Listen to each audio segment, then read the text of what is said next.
Hello दोस्तों, स्वागत है आप सभी का द गवर्नमेंट ज्ञान में। गाइस, आज हम लोग एक सीरीज स्टार्ट करने जा रहे हैं डेली करंट अफेयर की।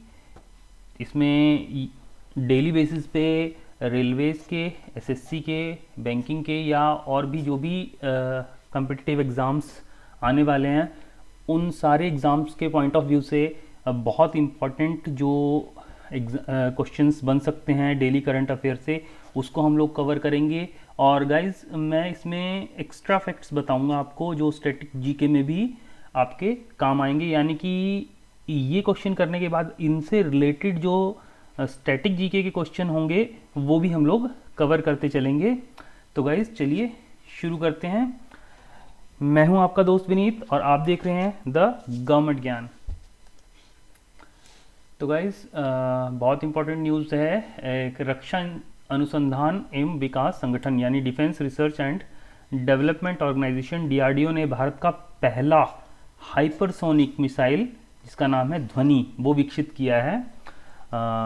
तो ये नाम याद रखना है आपने, ध्वनि विकसित किया है। अब डीआरडीओ के बारे में कुछ फैक्ट्स जान लेते हैं। डीआरडीओ की जो स्थापना हुई थी वो 1958 में हुई थी और इसका हेडक्वार्टर है नई दिल्ली। और इस समय इसके जो अध्यक्ष हैं वो हैं doctor Samir V Kamath. Samir V Kamath. और गाइज, ये जो हाइपरसोनिक मिसाइल ध्वनि बनाई है, इसको बनाने के बाद जो इंडिया है वो वर्ल्ड के उन कंट्रीज़ में शामिल हो गया है जिनके पास हाइपरसोनिक मिसाइल है। वो कौन कौन सी कंट्री हैं? यूएसए, रशिया और चाइना। इन तीनों के पास हाइपरसोनिक मिसाइल है और ध्वनि मिसाइल को विकसित करने के बाद भारत भी इनमें शामिल हो गया है। तो गाइस देख लेते हैं अगला क्वेश्चन। तो आगे है, प्रधानमंत्री नरेंद्र मोदी ने नई दिल्ली में प्रधानमंत्री धन धान्य कृषि योजना के साथ ही दलहन आत्मनिर्भरता मिशन का शुभारंभ किया, जिसका लक्ष्य कम कृषि उत्पादकता वाले 100 जिलों को लक्षित करना है। ये पहला किसानों को आय बढ़ाने के लिए उन्नत सिंचाई, आधुनिक भंडारण सुविधाएं और सतत कृषि प्रथाओं को बढ़ावा देने का प्रयास करता है। तो प्रधानमंत्री श्री नरेंद्र मोदी ने धन धान्य कृषि योजना का अनावरण किया है जो 100 जिलों में एप्लीकेबल होगी। आगे चलते हैं गाइस। न्यायमूर्ति सुमेन सेन ने मेघालय उच्च न्यायालय के 14वें मुख्य न्यायाधीश के रूप में शपथ ली। किसने शपथ ली? न्यायमूर्ति सुमेन सेन जो है वो 14वें मुख्य न्यायाधीश बन गए हैं। कहाँ के? मेघालय उच्च न्यायालय के। अब गाइस, मेघालय नाम आया तो उसके कुछ इंपॉर्टेंट फैक्ट्स देख लेते हैं हम। मेघालय के जो सीएम हैं वो कौन है? कोराड कोंगल संगमा। ये इस टाइम मेघालय के चीफ मिनिस्टर हैं। और राज्यपाल कौन है? राज्यपाल हैं चंद्रशेखर एच विजयशंकर, जिन्हें हम शॉर्ट में CH विजयशंकर भी बोल देते हैं। और जो उच्च न्यायालय का यानी हाई कोर्ट का जो भी न्यायाधीश होता है उसको सर्वोच्च उच्च न्यायालय के मुख्य न्यायाधीश को शपथ कौन दिलाता है? उस राज्य का राज्यपाल दिलाता है। और गाइज, मेघालय में और कौन कौन क्या चीज़ इंपॉर्टेंट है? एक मेघालय में पहाड़ियाँ पड़ती हैं, वो कौन सी होती हैं? गारो, खासी और जयंतियाँ नाम से पहाड़ियाँ हैं, वो पाई जाती हैं मेघालय में। और एक नौग्रेक नेशनल पार्क पाया जाता है। और एक नेशनल पार्क है बालपक्रम। ये भी पूछ लेते हैं गाइस एग्ज़ाम में। और एक बाघमारा रिजर्व फॉरेस्ट है, ये भी पाया जाता है। और एक सिंजू बर्ड सेंचुरी, ये भी मेघालय में पाई जाती है। तो ये एक्स्ट्रा फैक्ट्स हैं मेघालय के। आगे चलते हैं। अभिनेत्री दीपिका पादुकोण को भारत की पहली मानसिक स्वास्थ्य राजदूत के रूप में केंद्रीय स्वास्थ्य एवं परिवार कल्याण मंत्रालय द्वारा नियुक्त किया गया है। किसको नियुक्त किया गया है? अभिनेत्री दीपिका पादुकोण को। और केंद्रीय स्वास्थ्य एवं परिवार कल्याण मंत्रालय यानी ministry of health and family welfare, इसके जो हमारे अभी मिनिस्टर हैं वो कौन है? मनसुख मंडाविया। ये याद रखना है गाइस, डायरेक्ट पूछ लेता है कि स्वास्थ्य एवं परिवार कल्याण मंत्री कौन है? मनसुख मंडाविया। आगे बढ़ते हैं guys. National green hydrogen mission के तहत गुजरात के दीनदयाल बंदरगाह, तमिलनाडु में वीओ चिदम्बरम बंदरगाह और ओडिशा में पारादीप बंदरगाह को ग्रीन हाइड्रोजन हब के रूप में नामित किया गया है। तो 3 कौन कौन से हैं वो याद रखने आपने। गुजरात में दीनदयाल बंदरगाह, तमिलनाडु में गुजरात में है दीनदयाल बंदरगाह, वीओ चिदम्बरम बंदरगाह है तमिलनाडु में और पारादीप बंदरगाह है ओडिशा में। इन तीनों को क्या हुआ है? ग्रीन हाइड्रोजन हब के रूप में नामित किया गया है।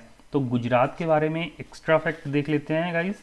गुजरात के जो सीएम हैं इस टाइम हैं वो हैं भूपेंद्र बघेल। मुख्यमंत्री हैं भूपेंद्र बघेल। राज्यपाल हैं आचार्य देवव्रत। और गाइज यहाँ पे एक फेमस है सोमनाथ मंदिर। गुजरात में कौन सा मंदिर पाया जाता है? सोमनाथ मंदिर, जिस पर 11 बार आक्रमण किया था। आप कमेंट में बताना कि किसने 11 बार आक्रमण किया था सोमनाथ मंदिर पे। और क्या पाया जाता है? नाल सरोवर बर्ड सेंचुरी। और क्या पाया जाता है? एक यहाँ पे न्यूक्लियर पावर प्लांट पाया जाता है काकरापारा न्यूक्लियर पावर प्लांट। और क्या पाया जाता है? एक सरदार सरोवर बांध पाया जाता है, सरदार सरोवर बांध पाया जाता है। और ये एक हाइड्रो इलेक्ट्रिक प्रोजेक्ट है। और नारायण सरोवर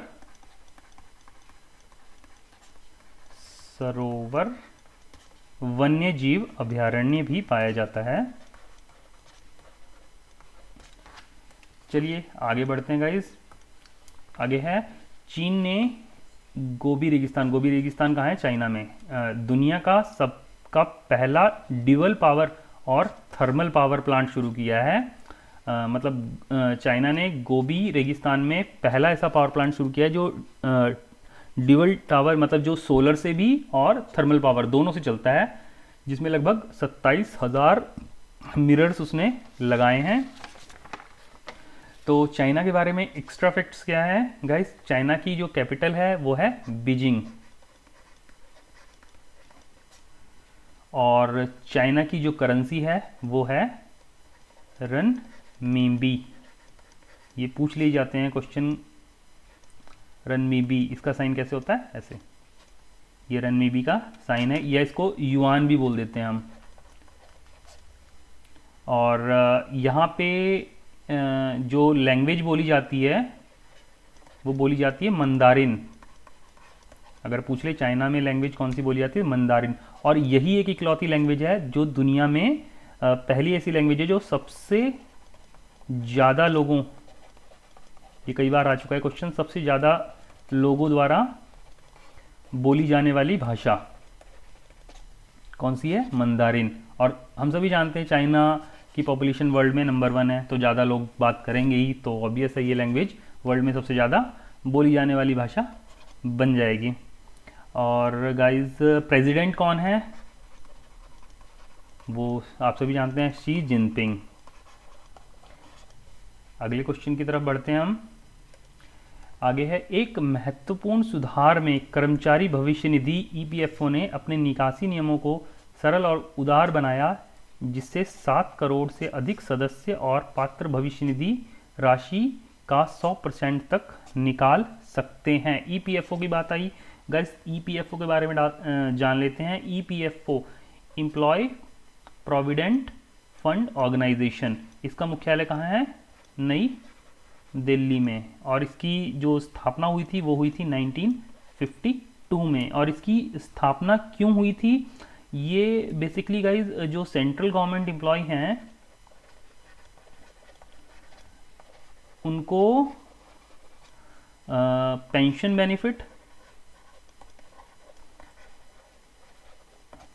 और रिटायरमेंट बेनिफिट और सोशल सिक्योरिटी देने के पर्पस से शुरू किया गया था।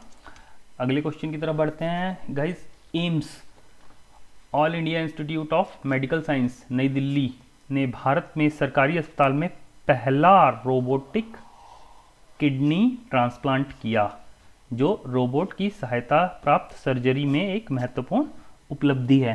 तो गाइस एम्स की बात आई तो जान लेते हैं कि एम्स की स्थापना कब हुई थी? 1956 में। काम क्या होता है?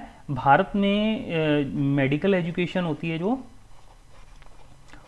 और मेडिकल रिसर्च को बढ़ावा देने के लिए शुरू किया गया था। इसका हेडक्वार्टर भी न्यू दिल्ली है। और इस टाइम इसके डायरेक्टर कौन है? पूछ लिया जाता है। एम्स के डायरेक्टर कौन है? Shri doctor Randeep Guleria. Doctor Randeep Guleria AIIMS के डायरेक्टर हैं।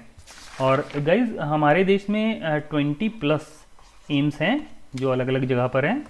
और अगले क्वेश्चन की तरफ बढ़ते हैं। सुगम्य भारत ऐप, एक सुगम्य भारत ऐप की शुरुआत हुई है।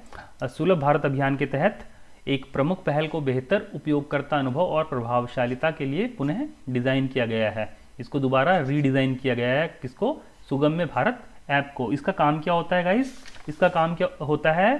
पर्सन विथ डिसेबिलिटीज़ जो हैं, यानी जो विकलांग लोग हैं या जो सीनियर सिटीजन हैं, उनको सरकारी योजना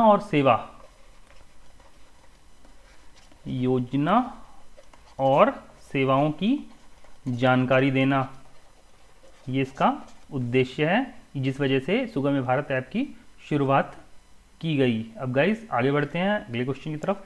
जसप्रीत बुमराह, जो एक तेज गेंदबाज हैं, ने अरुण जेटली स्टेडियम दिल्ली में वेस्ट इंडीज के खिलाफ अपना 50वां टेस्ट मैच खेला और पहले भारतीय तेज गेंदबाज बने जिन्होंने अंतर्राष्ट्रीय क्रिकेट के सभी तीनों प्रारूपों में 50 या अधिक मैच खेले हैं। अगले क्वेश्चन की तरफ बढ़ते हैं गाइस। अगला क्वेश्चन है, भारत सरकार ने राष्ट्रीय श्रम एवं रोजगार नीति, श्रम शक्ति नीति 2025 जारी की, जो प्रत्येक श्रमिक के लिए एक सार्वभौमिक सामाजिक सुरक्षा खाता प्रस्तावित करती है और भविष्य तैयार श्रम प्रणाली बनाने का लक्ष्य रखती है। तो ministry of labour and employment यानी राष्ट्रीय श्रम और रोजगार नीति, ये देख लेते हैं guys. Ministry of labour and empowerment, इसका काम क्या होता है? इसका काम होता है जॉब क्रिएशन करना, और जो हमारे श्रमिक हैं, लेबर हैं, उनको सोशल सिक्योरिटी और एम्प्लॉयमेंट के अवसर देना। बाकी इंडस्ट्रियल रिलेशन और लेबर लॉ को देखना, ये भी इनका काम है। इस time minister of labour and empowerment मंत्री कौन है? ये हैं भूपेंद्र यादव, श्री भूपेंद्र यादव जी हैं केंद्रीय श्रम एवं रोजगार मंत्री। अगले क्वेश्चन की तरफ बढ़ते हैं हम।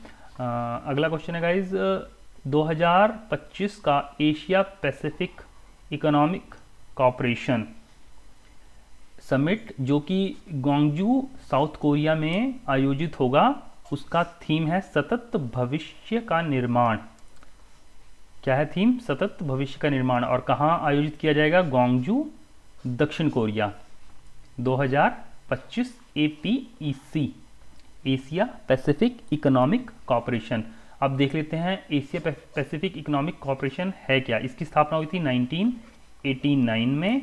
इसका हेडक्वार्टर है सिंगापुर और इसके हेड हैं, आप हेड कह लो या एग्जीक्यूटिव डायरेक्टर कह लो, उनका नाम है डॉक्टर रेबेका स्टामिया, डॉक्टर रेबेका स्टामिया। और ये 21 कंट्रीज को मिल के बनता है एशिया पैसिफिक इकोनॉमिक कॉपरेशन। और गाइज नाम आया दक्षिण कोरिया का, तो साउथ कोरिया के बारे में भी जान लेते हैं। साउथ कोरिया की कैपिटल है सियोल। साउथ कोरिया की करेंसी पूछे तो वॉन। और प्रेसिडेंट कौन है अभी साउथ कोरिया के, तो उनका नाम है यून सुक योल। ठीक है गाइस, अब अगले क्वेश्चन की तरफ बढ़ते हैं। अगला है, भारत ने डिजिटल शासन प्रयासों में प्रगति करते हुए नक्शा प्रोग्राम की शुरुआत की, जो digital India land record modernisation programme DLIRMP के तहत एक नवोन्मेषी पहल है। ये कार्यक्रम जो क्या है, ये है शहरी प्रबंधन, यानी जो अपने सिटीज़ होते हैं उनके वहाँ पे जितना भी ज़मीन से रिलेटेड काम होता है वो उसको उसमें मॉडर्नाइजेशन करने के लिए और भूमि प्रशासन को पारदर्शी, कुशल और नागरिक केंद्रित बनाने के लिए डिज़ाइन किया गया है नक्शा ऐप को। और नक्शा ऐप का फुल फॉर्म क्या होता है गाइस, इसका होता है national Jio special knowledge based land survey of urban habitat. अगर पूछ ले तो याद रखना है गाइस। आगे देखते हैं, अगला क्वेश्चन है, पूर्व ब्रिटिश प्रधानमंत्री ऋषि सुनक, ये ऋषि सुनक थे बेसिकली इंडियन ओरिजिन के, तो इन्होंने वैश्विक तकनीकी उद्योग में नई भूमिकाएं स्वीकार की हैं और माइक्रोसॉफ्ट तथा आर्टिफिशियल इंटेलिजेंस कृत्रिम बुद्धिमत्ता कंपनी एंथ्रोपिक में वरिष्ठ सलाहकार के रूप में काम कर रहे हैं। तो ब्रिटेन के बारे में जान लेते हैं। ब्रिटेन की कैपिटल है लंदन।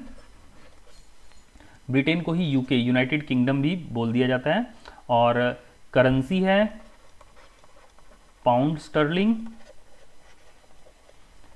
और इसके जो हेड हैं, कंट्री हेड, वो कौन होते हैं, किंग चार्ल्स III इस टाइम जो किंग हैं। और यहाँ के अब पहले तो प्राइम मिनिस्टर थे ऋषि सुनक, अब करंट में प्राइम मिनिस्टर हैं सर केर स्टैमर। और ये जो सर केर स्टैमर है, पूछ लेते हैं किस पार्टी से हैं, ये लेबर पार्टी से बिलोंग करते हैं। तो अगली न्यूज़ की तरफ चलते हैं गाइस।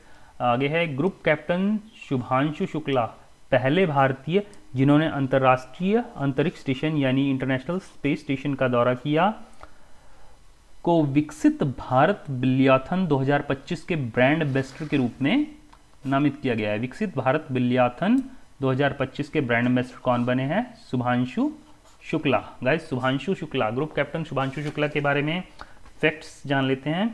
इन्होंने इंटरनेशनल स्पेस स्टेशन विजिट किया था, किस ऑपरेशन के तहत, एक्सियोम मिशन 4, यानी इसे AX4 का नाम दिया जाता है। AX4 मिशन के तहत इन्होंने इंटरनेशनल स्पेस स्टेशन का दौरा किया था। और ये राकेश शर्मा जो अंतरिक्ष में जाने वाले पहले भारतीय थे, वो थे कैप्टन राकेश शर्मा।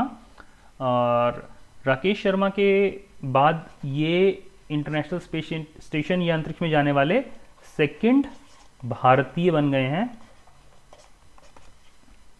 और राकेश शर्मा कब गए थे, 1981 में अंतरिक्ष की यात्रा की थी। तो गाइस ये थे आज के कुछ इंपॉर्टेंट फैक्ट्स। अगर आपको ये वीडियो अच्छा लगा तो इसे लाइक करें, चैनल को सब्सक्राइब करें और अपने दोस्तों के साथ भी शेयर करें। और अगर इस वीडियो का रिस्पांस अच्छा आता है तो हम आगे भी इस सीरीज़ को कंटिन्यू रखेंगे, या फिर हम कोशिश करेंगे इसे वीकेंड में एक करंट अफेयर्स की कंपाइलेशन प्रोवाइड करने की। तो गाइस तब तक के लिए थैंक यू, बाय बाय।